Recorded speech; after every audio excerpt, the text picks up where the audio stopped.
Минатиот пат зборува за првиот чекор кој секој човек го прави во односот со Бог. А тоа е покајанието. Ништо не го придвижува небото како покајанието на еден грешник. Ништо не го придвижува небото како покајанието на еден грешник.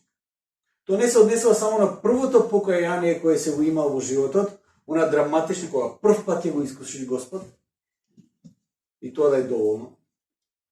Петровото 5 или 10 покаяние беше запишано со иста важност како и неговото прво покаяние во Библијата. На почетокот во Лука 5:8, кога Исус го повикува Петар, првиот пат еве го одговорот на Петар. А кога го виде тоа, чудото со рибите, кога го фати многу риби, Симон Петар падна пред нозете Исусу и му рече: "Оди си од мене, Господи, зашто сум грешен човек."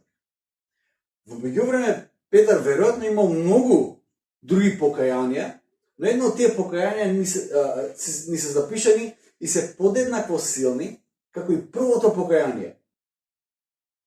Тоа беше моментот кога погледот на Петар и Исус се сретнаа, додека Исус го осудува на смрт, а Петар се откажуваше од Исус. Ви текна на тој момент. Го прашуваат Петар: "Ти да не беше со него?" Не, ја појма немам кој е овој тука. Него не знам. Уште вели вака: "Тоаш Господ се заврати и го погледна Петар. А Петар се сети на Господовите зборови што му ги беше рекол уште додека петел не пропее 3 пати ќе се одречеш од мене. И што ми излезе надвор, заплака горко." Покаяние. И тоа е запишано со ист интензитет како првото покаяние кога Петар паднал пред нозете Христови.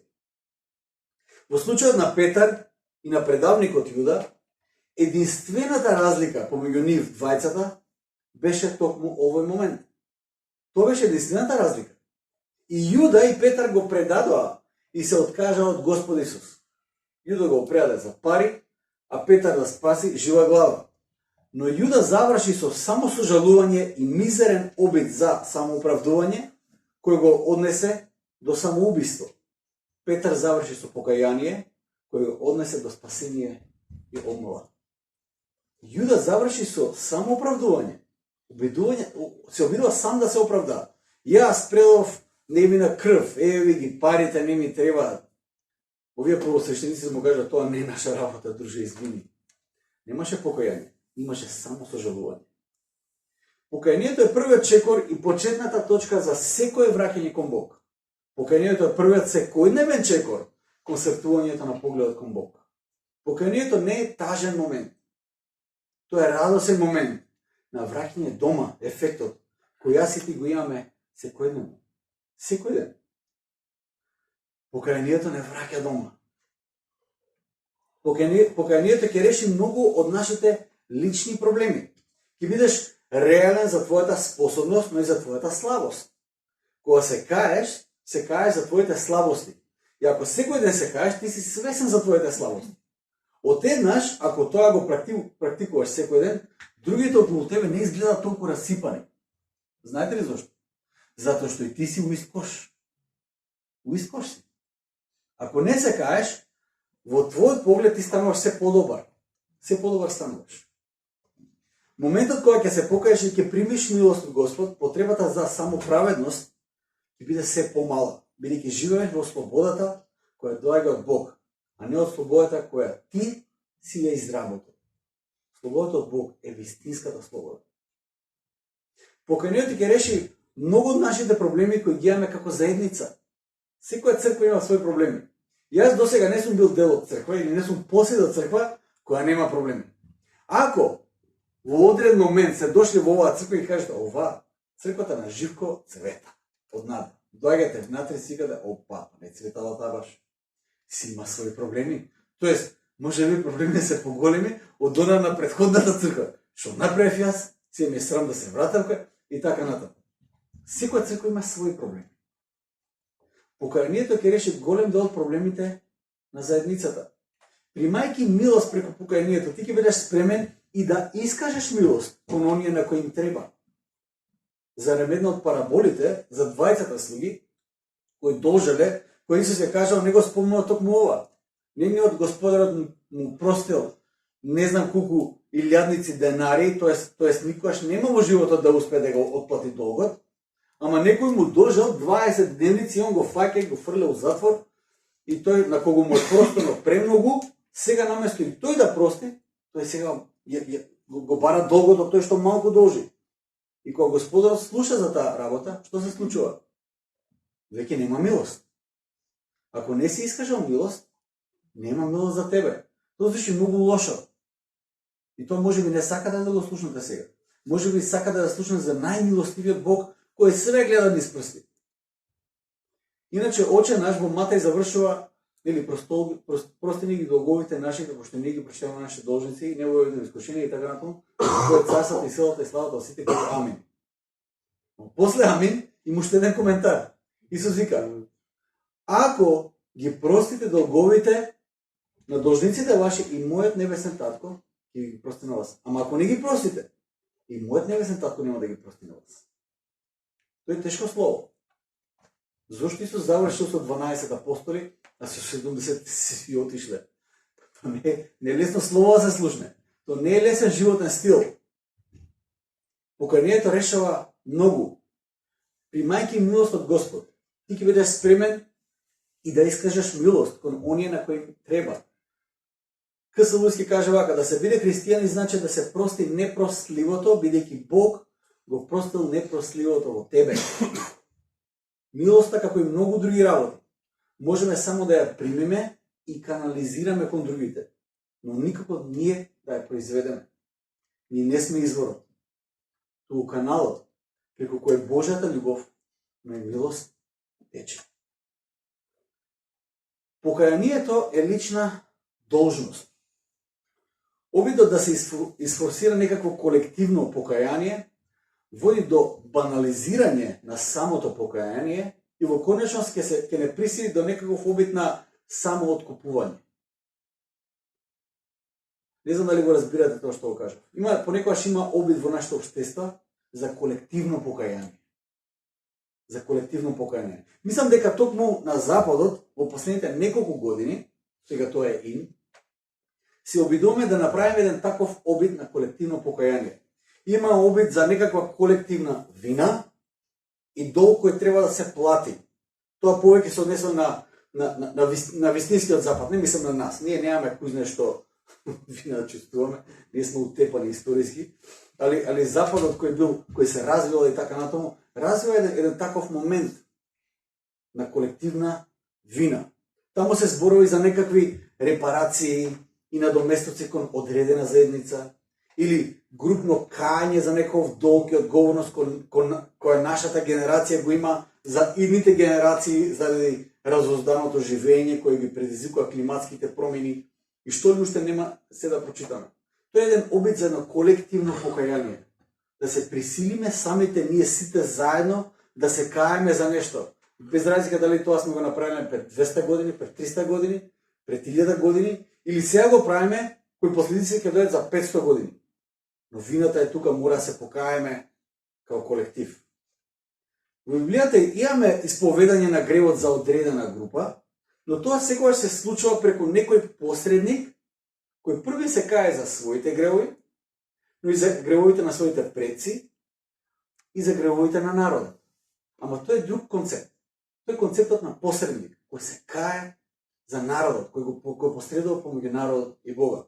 Обично тоа може да се забележи во Стариот Завет, кога се случува некаква преродба и некаква обнова на Божјиот народ. И во клучниот момент, пред обновата, има момент на молитва и застапништво од оној кој е повикан од Бог да ја води таа обнова. И тогаш има молитва и застапништво. И некаков момент на кајање во име на народот, како во случајот со Неемија. Молитвата на Неемија, ако ја читате, тој се кае за своите гревови, се кае за гревовите на неговите предци и се кае за гревовите на својот народ. И тој момент на едно застапништво, не принудување на одреден народ, туку застапништво за својот народ. Како и минатиот пат кога читав од Исаја, го прима повикот и моментот на кајање е: тешко мене, затоа што јас сум човекот со нечиста уста. Тоа е првата реализација. Не као сите други околу мене се катастрофа. Не, јас сум човек со нечиста уста.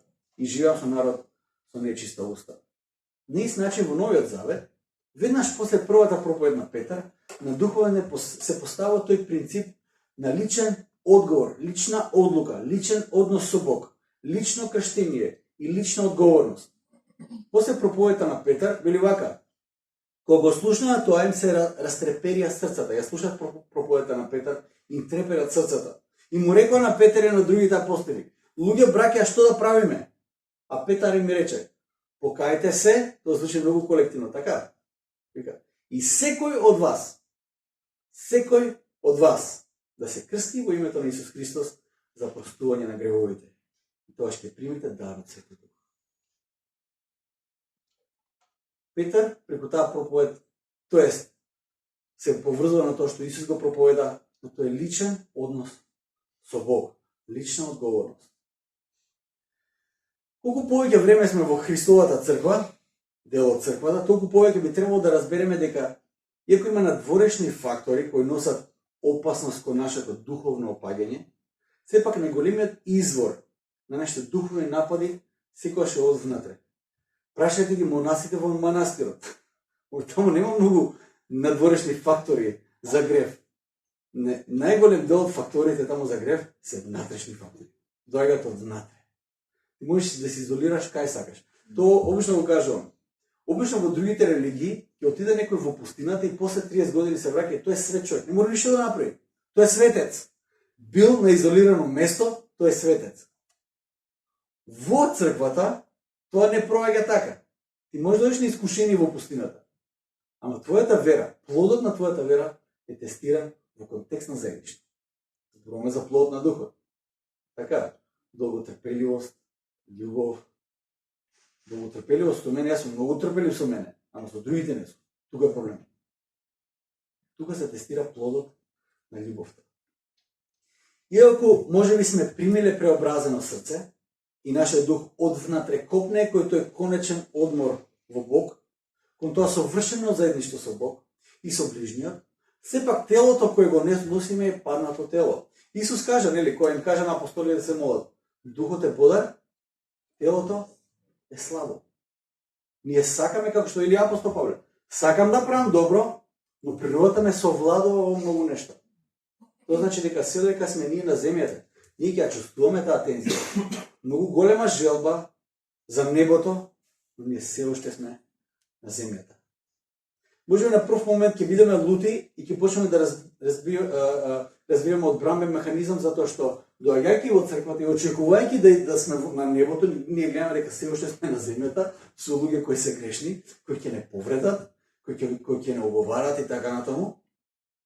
И си кажеш: добро, треба да направам зидови сега за самозаштита, пошто тоа не се издржува. Можеби на прв момент ќе бидеме лути и ќе почнеме да развиваме одбранбени механизми кои можеби ќе не заштитат од некакви повреди за воиднина. Но во исто време и ќе не оддалечат и нема да можеме да развиваме вистински односи. Ранливоста е многу важен аспект. Ранливоста пред Бог и ранливоста едни пред други. Сепак Христовата молитва за неговата заедница на земјата била да бидеме едно, како што е тој едно со Татот. Исус не гледа својата црква во иднина како индивидуи независни, кои од време на време се собираат еден ден од неделата и пеат чудни песни, убави песни, извинете, пеат убави песни, ама ги пеат лошо. Исус не гледа така заедницата. Исус ја гледа заедницата како едно тело. Како што е апостол Павле, едно тело сме. Повеќе членови, но едно тело. Функционираме заедно. На кој начин ние ќе можеме да развиваме духовен имунитет како поединци, кој ќе не направи поздрави како заедница? Да се биде дел од заедница, значи да се биде нападнат. Духовно. Да се биде дел од заедница, значи да се биде изложен на духовни напади.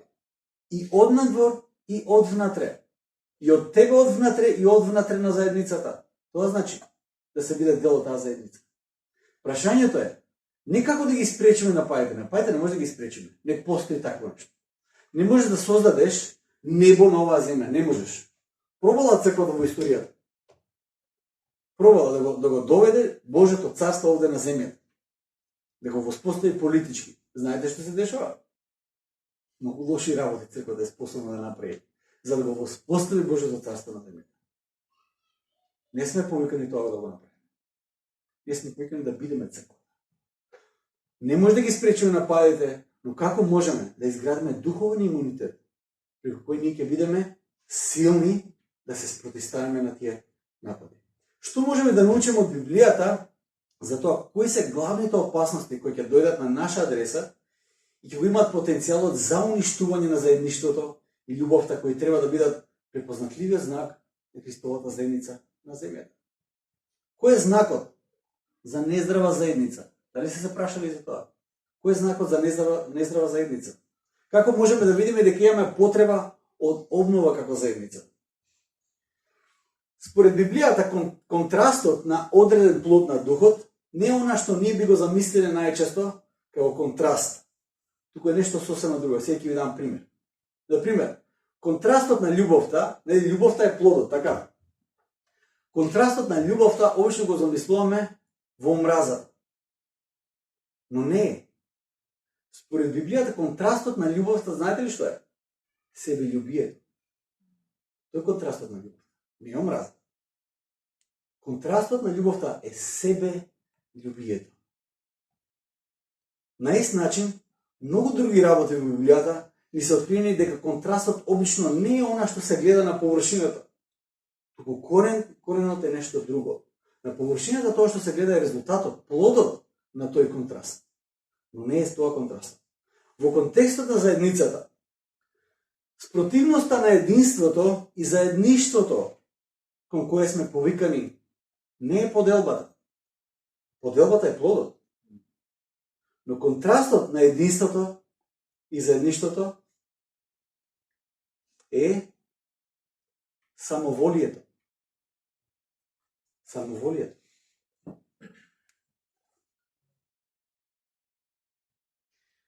Тоа е покажано во многу аспекти во библискиот текст. Има еден многу тажен текст, не изгледа толку тажен, но кога ќе го замислите и кога ќе оставите во контекстот на Божиот народ, кој излега од робството на Египет, поминал, што ли све не поминал со Бог 40 години во пустината, виделе еден куп чуда, го виделе Ерихон како се распаѓа пред нивни очи, виделе што ли све не, и доаѓаат, ја освојуваат земјата, сите тие спасителни работи кои Господ ги направил помеѓу нив, и тие се сега наоѓаат на една пресвртна точка. Буквално да се биде или не. И еве го текстот со кој завршува книгата Судии. Судии е еден период во кој израелците живеат во обетената земја, но се раштркани на сите страни, разединети се, не се воедно, од време на време ќе дојде некој да ги пороби затоа што не му се верни на Јахве, па ќе дојде некој ќе ги спаси. Тие се судиите израелци. Ќе дојде Господ, ќе донесе спасение преку некој, ќе има спасение 15 години, па 40 години робство и така. Хаос жив. И завршува книгата Судии и еве го последниот стих. Судии 27-25. Вели вака: во тие денови Израел немаше цар. Секој го правеше она што му се чинеше дека е добро. Секој си правеше што мислеше дека му е добро. Спротивното на заедништвото и единството во кое сме повикани како заедница всушност е самоволието. Секој прави тоа што смета дека е правилно. Секој си определува тоа што смета дека е правилно. Секој одлучува која е дефиницијата и зашто. Секој си тера по своје и никој на никого не е одговорен. Токму ваква беше состојбата на Израел кога влегува во обетената земја.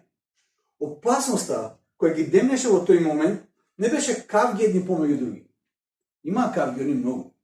Ќе видите дека последната глава од Судии, племето Венјамин ќе го снемаше од лицето на земјата.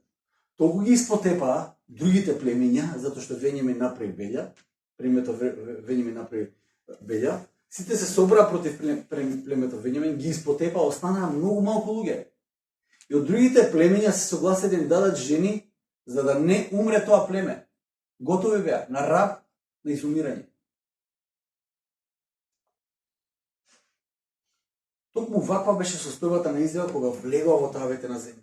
Опасноста која ги демнеше во тој момент не беше кавги едни помеѓу други. Туку опасноста беше дека ќе ги снема како народ и како заедница.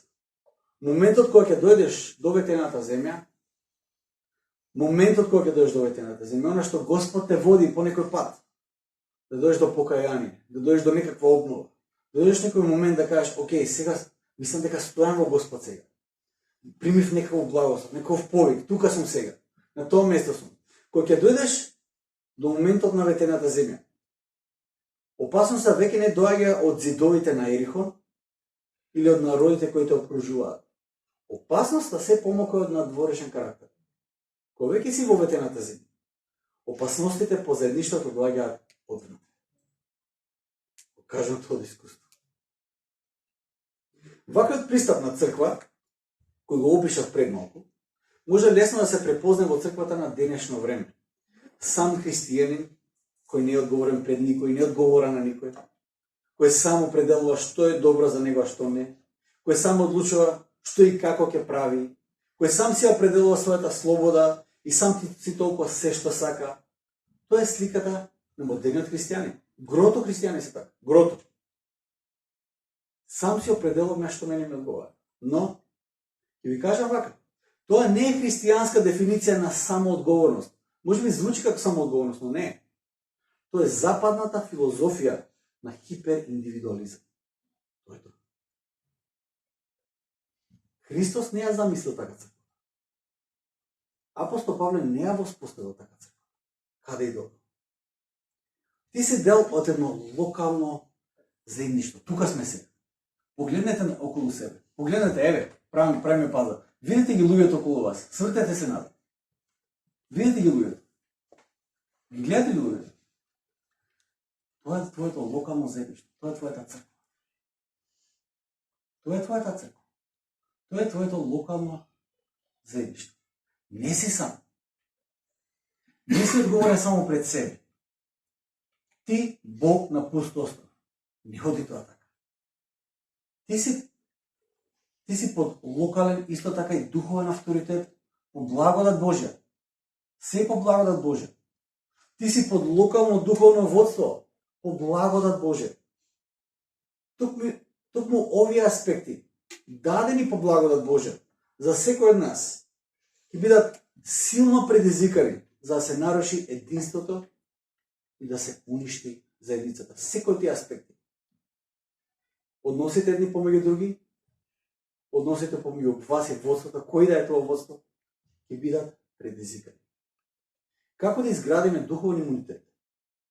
Кои се духовните болести на нашата генерација и како да се заштитиме? Кои се тие болести кои се појават во денешно време? Две нешта ќе зборувам за кои хараат из црквата на денешното време. Не се нови нешта. Јас сум во црква цел живот. Ово што сега зборувам не се нови нешта. Може би ќе зборувам на еден нов начин, ама не се нови нешта. Тоест, тие нешта постојат од почетокот на црква. Не се нови нешта.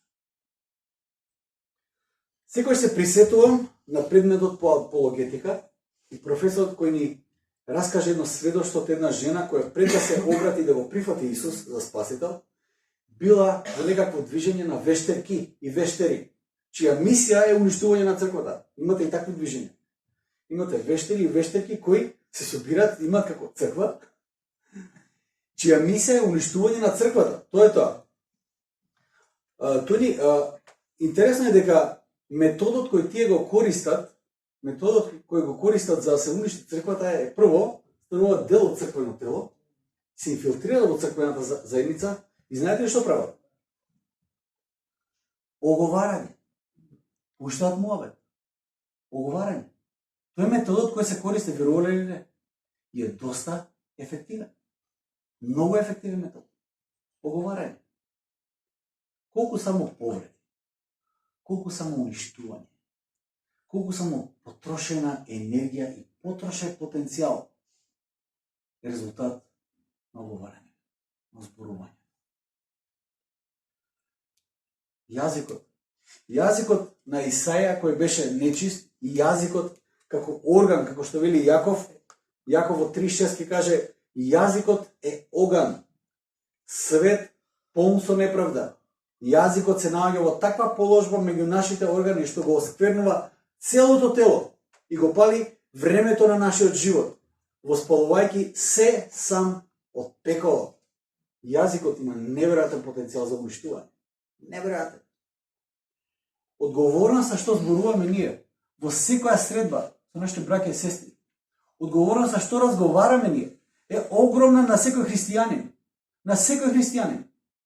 Не само на пасторот. На секој христијанин огромна одговорноста. Што зборуваме кога ќе се видиме ние? Кои теми доминираат кога ќе се видиме ние? Како да го препознаеме оговорањето? Почнувајќи од мене. Оговорањето може да се појави под превезот, абе си правиме само муабет. Разбираш? Само муабет си правиме. Јас само онака се зборувам, ништо важно. Прво, второ, ако човекот за кого се зборува не е присутен, и ако не е за изградба на некого, ако збориш за некој, а не е присутен тој човек тука, а не е за изградба на никого, зошто зборуваш за тој човек? Кој е поента? Трето, тврдење е нешто за некого базирано на шпекулација и лична интерпретација. Шпекулираш ако тврдиш тоа. Четврто, многу повеќе зборуваме за другите отколку за Бог. Многу повеќе зборуваме за другите отколку за Бог. Пето, повеќе критики отколку сведоштво. Шесто, повеќе моje мислење отколку тоа што Бог го кажува. Јас ќе ве воведам во еден Сократов принцип за разговор. Ако читате Сократ, он имал принцип. Сократ еднаш додека одел на пазар, еден човек го застанал и му кажал: имам нешто ти кажам, се работи за твојот пријател. Сократ го застанал таму и во вакви ситуации Сократ, кој ќе видел дека има можност за некакво озборување, за некакво оговарање, тој имал еден тест пред да го слушне муабетот. Тестот е следен. Има 3 филтри пред да зборуваш. Првиот филтер е следен. Филтерот на вистината. Прво, дали си апсолутно сигурен дека тоа што сакаш да ми го кажеш е вистина? Тоа е филтерот на вистината.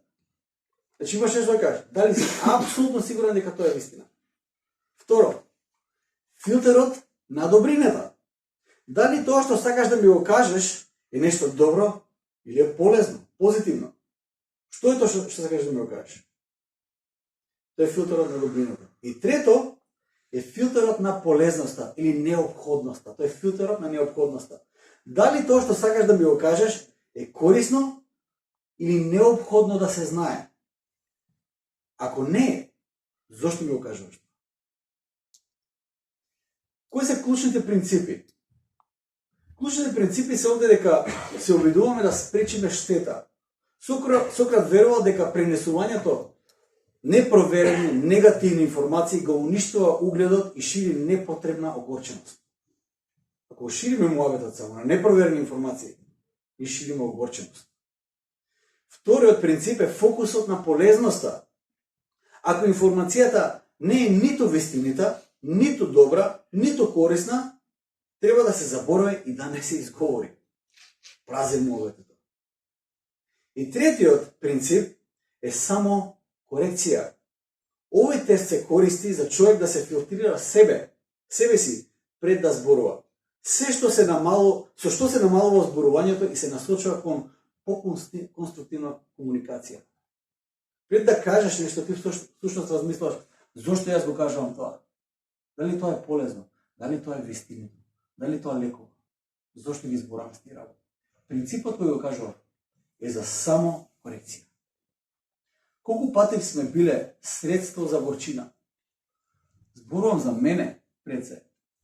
Колку пати сум се впуштил во некаков муабет кој бил средство за горчина, за подеба. И колку пати сме биле изложени на рекла казала муабети и сега довербата кај луѓето ни е разнишена. Пристапуваме со резерва кај некои луѓе. Се создават зид, разбирате ли? Се создават зид. кога ќе ги изградите тие предрасуди, после е многу тешко да ги срушите. Има зид. Овој зборува, ама има филтер. Јас не го слушам баш. Живко проповеда, но има еден зид помеѓу мене и него. Стои тука. Не доаѓаат баш зборовите. И дори не ни знаеме веќе зошто сме резервирани. И пристапуваме со заштита од некои луѓе. Тоа може да биде насочено кон некој од ова заедништво, а може да биде насочено и кон пасторот на црквата. Можам и јас да имам некој зид према вас. Све може да има, ако не сум ги имате. Апостол Павле кој им пишал на Ефесијаните не охрабрува.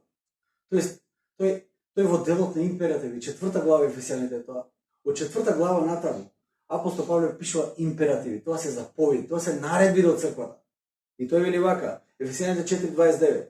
Никаков гнасен збор. Тоа не се мисли само на пцости, тоа се мисли на навреди, на оговарање, на каков да е мовет.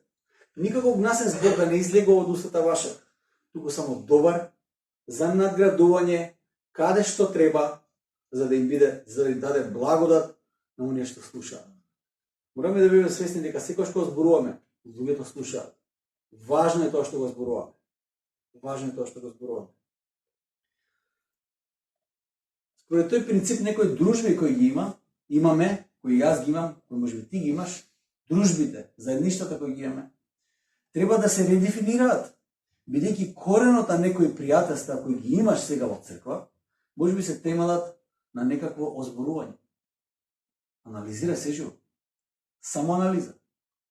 Можеби некои работи треба сега да ги редефинираш. Сигаш добро, чекам малце, зашто збориме ни за таа работа цело време? Кој е нашиот корен на заедништво? Која е точка во која ние се стрекаваме? Некои собиранки треба да го поминат оганот на прочистување, бидејќи основата на некои пријателства и групирање се резултат на некој елитизам и разистојање на повисоко морално скалило од другите. И тоа може да биде проблем. Да гледаш од високо на другите. Некои теми кои ги имате помеѓу вас ќе треба да застанат бидејќи служат за поделба и рушење на другиот, на неприсутниот најчесто. Ако сте гледале Friends серијата, за една од тие новогодишни заветови, знаете, ја оваа година, кога ќе се заветите оваа година, не знам, нема да јадам благо, но никош не го успеа. Рейчел од Friends се завети една нова година, ја оваа година нема да оговарам. Се завети. И знаете ли што цела серија беше? Не може да издржи. Еден ден не издржи. Едноставно до крајот на денот ќе дојде. Леле, знаете што научи и само ќе се сети. И чекај бе, кажат дека нема да оговарам. И сега ја копка, врието ово не може да издржи, разбирате ли? И до крајот на денот ти искажа све живо и го лесни. Понекогаш, како што вели Јаков, јазикот е како огар од пеколот, не гори од внатре додека не излезе од нас. Се молам Бог да не предупредува секогаш кога ќе бидеме дел од некаков разговор, од некаква шпекулација, од некакво зборување, од некакво рушење и уништување на другиот. Барај Бог да те предупреди секогаш. Да бидеш буден. Да бидеш буден. Не да пристапаш на секој однос со страх. Да пристапиш со радост. Да пристапиш според тој принцип кој Сократ го има да зборуваме нешто корисно. Да зборуваме нешто за изградба, како што е апостол Павле. Тој е првиот момент. Второто нешто за кое ќе зборувам, денес не зборувам за убави нешто, се извинете, ама крајот е добар. Крајот е добар. Вториот момент за кој ќе зборувам е мраморење, кој води до поделби и бунт. Мраморење. Најчесто наивното мраморење и гунџање е проследено со искажано незадоволство, кој во продолжение не води кон бунтовност.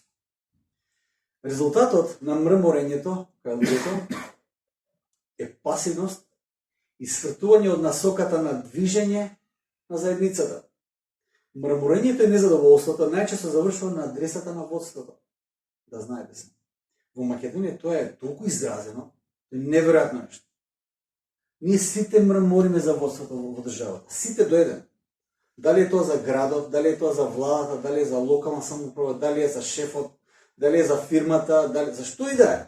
Сите мрамориме постојано. И затоа сите завршуваме на позиција во која сите ние сметаме дека ќе бидеме подобар водач од премиерот. Сите. Јас секој таксист кој ќе се качам, скоро секој до сега, е подобар председател од председателот. Само ете, животни околности и сега вози такси. Тоа е тоа. Мрморењето.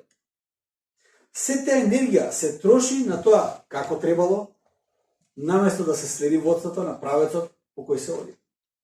Енергијата не се насочува кон тоа да откријам за тоа како да следам и служам, и што треба да правам, и што се треба да исполнам, туку енергијата е насочена кон тоа како јас да искомуницирам за тоа како јас сметам дека треба да се организира тоа нешто и како треба да се води.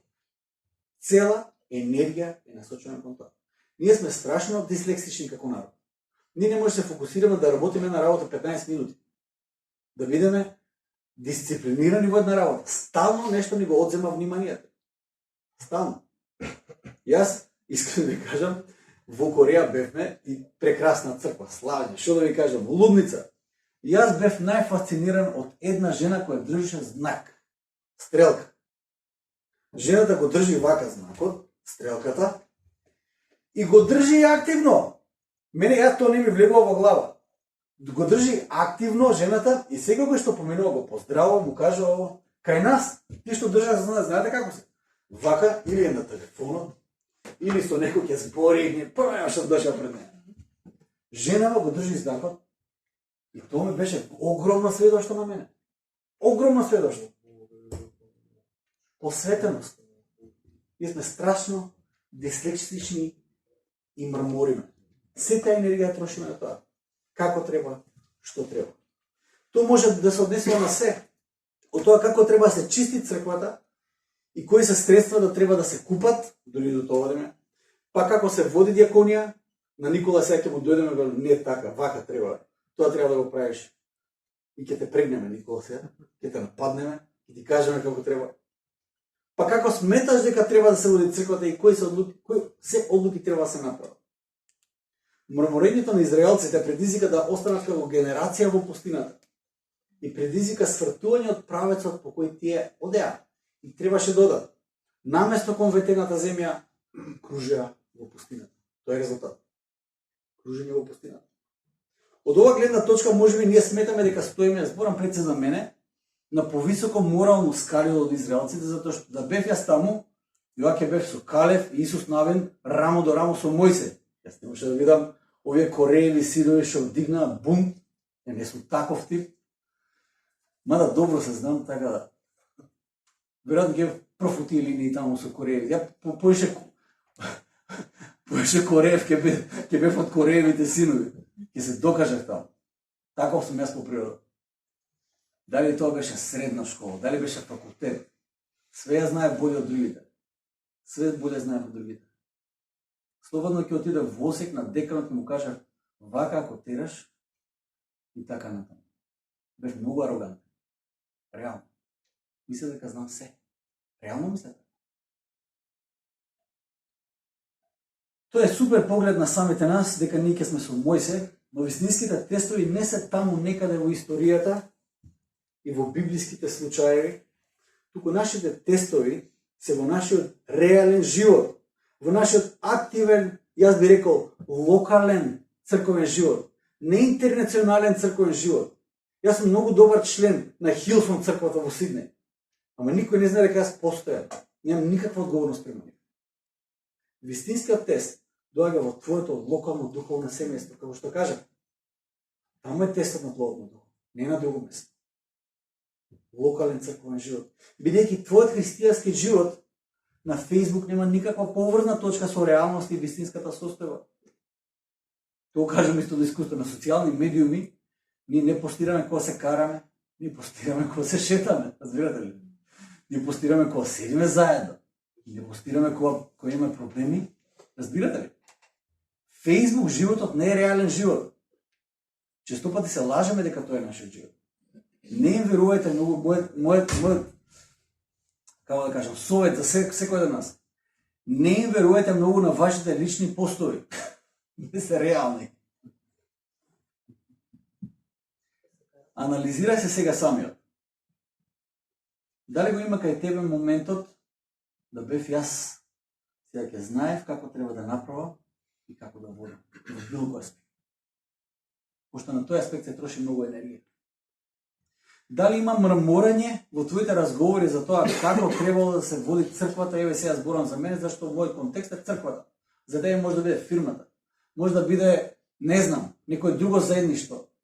На мене ми е црквата, тоа е мојот повик, тоа е мојот контекст во која се движам. Или одредена мисија, под водство на некој друг, после пасторот е Никола што води, Вале, како треба да го води молитвениот тим, што постира секоја среда. Јас знам, имам подобра идеја. Што требало да правиме и што не сме правили. Дали има многу муабет кај тебе, а малку служење на местата каде што може да се служи. Исус Навин и Калев беа сведоци како и останатите известувачи на заветената земја. Приказата е следна. Праќаат 12 представници од 12 племења, меѓу кои се Исус Навин и Калев. Од 12% беше дека 10 викаат на Мојсе: Мојсе, ти си луд. Таму има ѕидови, таму има джинови, таму грозете од толкаво, гроздак да ни фрлат, 50 ќе не потепаат тука. Што ќе правиме ние таму? Таму скаколците се како нашите кенгури. На 10 од можни 12 пратеници тоа што требаше да се прави не им звучеше логично и реалистично. На 10 од 12 пратеници и извидници што беа стратегијата на Мојсе беше нереална, неговото водство не чинеше. Може би сега во овој момент за тебе некој од мисиите кои ги прави црквата или кои ги води некој од оваа црква се нелогични, недоволни, какви да се. Јас сум предизвикан секогаш кога треба да следам нечие водство, ќе ви кажам искрено. Без разлика дали тоа се однесува на некој проект во кој јас сум дел, јас имам своје мислење. Дали треба проектот да се води така или на друг начин, секогаш имам предизвик да следам, секогаш. Тоа не е нешто кое сум го научил и готово. Секогаш имам предизвик да следам. Дали е тоа некоја мисија? Да имам мислење како треба да се води одредена мисија. Имам мислење многу. Па дури и во нашата деноминација, тоа што ни е сега председател на деноминација. Истите борби кои ги имате вие, ги имам и јас. Истите борби. Ништо поразлично. Често пати сум под искушение да мислам, јас да бев пастор во таа црква, на црквата ќе одеше подобро. Да бев пастор во таа деноминација, со таа историја јас многу ќе направев. Да бев пастор во таа држава, тоа е најголемо искушение. Као сите што имате искушение се иселите од Македонија, така и пасторите, гледат тука е тешко да се работи, ама во Америка, со 2-3 збора се организираат нешто, народ доаѓа, луѓето се деша. Сигурно да бев пастор од таа држава, ќе беше многу полесно, подобро, ќе бев попочитуван таа. И секогаш искушение, што ви кажа? Одговорот е: види кои можности сега Бог ти ги дава пред очи. Што Господ ти дава пред очи? Не што би било кога би било, што Господ сега ти дава пред очи. Наместо бунтовност и мрморење, одлучи се за искрено следбеништво и служење.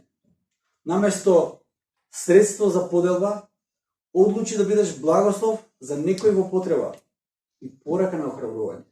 Наместо мрморење, гунџање и бунтовност, одлучи за следбеништво и послушност. Имаше момент кога Израелевиот цар не беше послушен. Он мислеше дека жртвата што ќе ја направи ќе биде многу поважна отколку послушноста.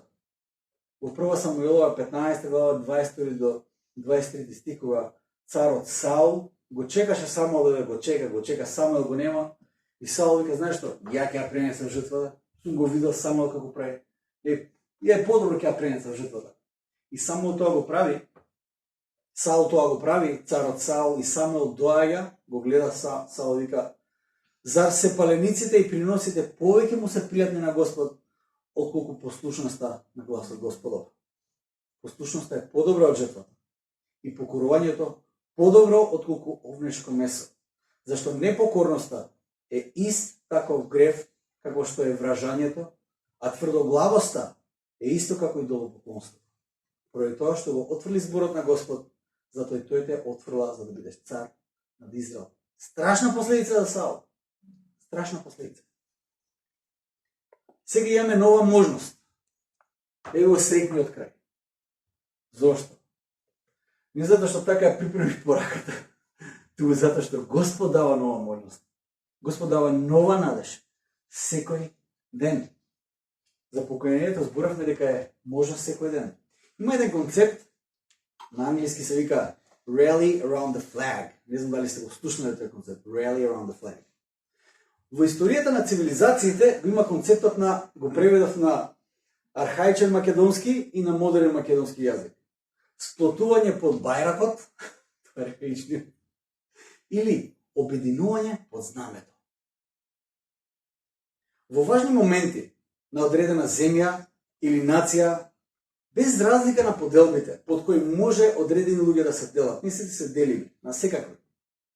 Во тие важни моменти, на повисока цел, на повик кој не надминува сите нас, луѓето се сплотуваат и се собираат под едно знаме, под една кауза за една цел.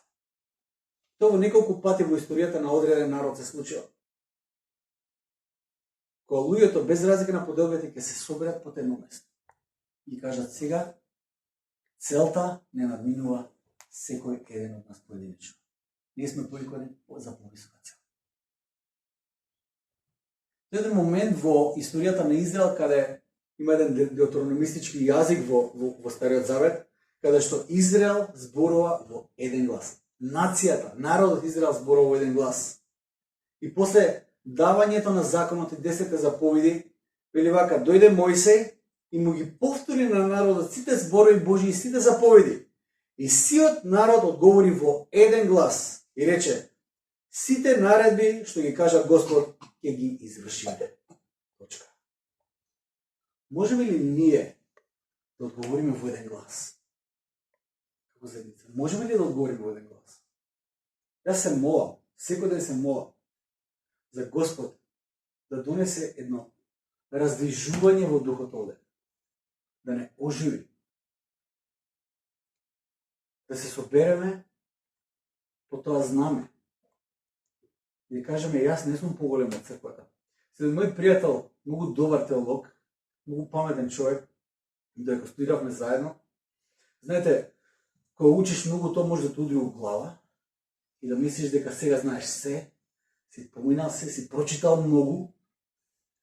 И тој човек во еден момент се оддели и беше онака, како да кажам, одвоен беше. Знаеше многу, за секое прашање имаше одговор. 5 одговор, 10 одговори имаше.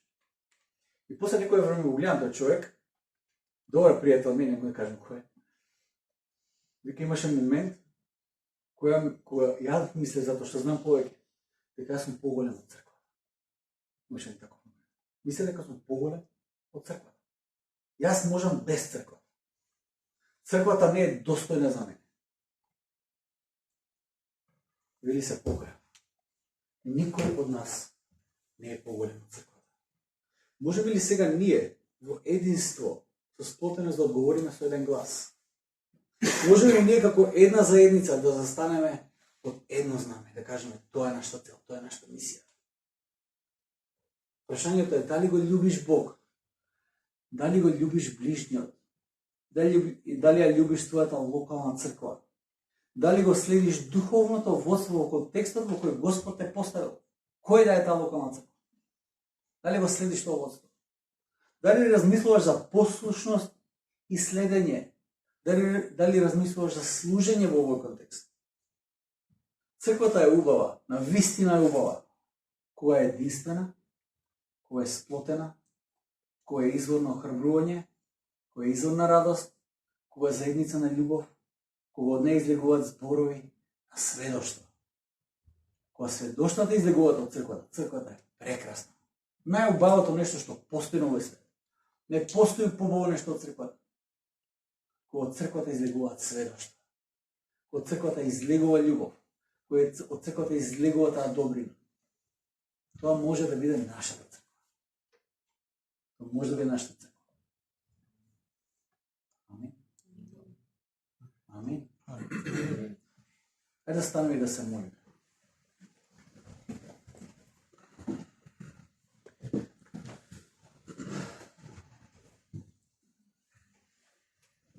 Господи наш, благодариме се, Христе, за Твојата благост, за Твојата благодат, за Твојата милост. Господи, Ти благодариме за тоа што, Боже мој, Твојата милост е нова секој ден. Господи, за Твојата милост обстојуваме, постоиме, Господи, присутни сме. Твојот збор, Господи, е извор на живот. Господи, Ти благодариме за тоа што, Господи, Боже мој, покрај нашата скршеност и оттуѓеност понекогаш, Господи, Ти повторно изборуваш, не обновуваш. Ти си, Господи, наш татко кој навистина не сака, не љуби со цело срце. Господи, Ти благодариме за тоа што ни даваш секој ден нова шанса, Господи. Татко мој, Ти си ја покажал Твојата визија за Твојата црква и Ти ја сакаш Твојата црква до точка до која Ти си спремен да умреш за Твојата црква и да ја откупиш со Твојата крв. Исе Христе, ја сега се молам за секој еден од нас кој сме тука, Господи. Боже мој, јас те молам за сечие срце кој е присутно тука, Господи. Боже мој, ако сме биле изложени на некаков раздор, ако сме биле дел, Господи, од некаков раздор, ако сме биле дел од некакво пренесување на некаква горчина, Господи, јас те молам, прости ни, Боже мој. Прости ни се, Христе. Господи, Ти не повикаш да бидеме едно во Тебе, како што Ти, Исусе, си едно со Таткото. Господи, те молам, Боже мој, земи ги сите тие нешто од нашите срца, очисти не преку оганот на Твојата љубов, Господи, да пристапиме достојни не по заслуга, туку по вера, Господи. Пристапуваме кон Тебе. Очисти ни се, Христе. Направи не средство за благослов. Нека, Господи, нашите уста да величат Твојата пофалба, Твоите сведоштва да се разгласуваат на секаде, Господи Боже мој. Господи, јас те молам да Ти не впрегнеш од внатре, да не трогнеш длабоко во срцата, Господи. И да, Боже мој, пристапиме со тоа прашање, што да правиме? Тука сме да служиме. Господи, те молам, Боже мој, активирај не. Боже мој, жетвата е голема, работници се малку. Господи, секој еден од нас е повикан да се фокусира токму на Месијата која Ти не даваш, Господи. Те моламе се, Христе, нека цела енергија што имаме, нека цело битие, да Те љубиме со сето срце, со сета душа, со целиот разум и со сета наша сила. Да ја посветим на Тебе, Господи Боже мој. Затоа што, Господи, светот е гладен за Твојата порака. Светот е жеден за Твојата надеж, Господи. Светот е жеден за Твојата љубов, Господи. Нека, Татко мој, Ти не искористиш да видиме тој канал преку кој Ти ќе ја навестуваш Твојата благопријатна година. Боже мој, те молам, биди со нас. Заштити не, Господи, во секоја идна средба која ќе имаме. Нека, Господи Боже мој, Твојот дух ни зборува длабоко во нашите срца. Нека не опресведочува во моментите кои ќе заборавиме на Твоите зборови. Те молиме се, Христе, биди со нас. Благослови не и исцели не како заедница. Твоето име нека биде прославено и благословено, Боже мој. Амен.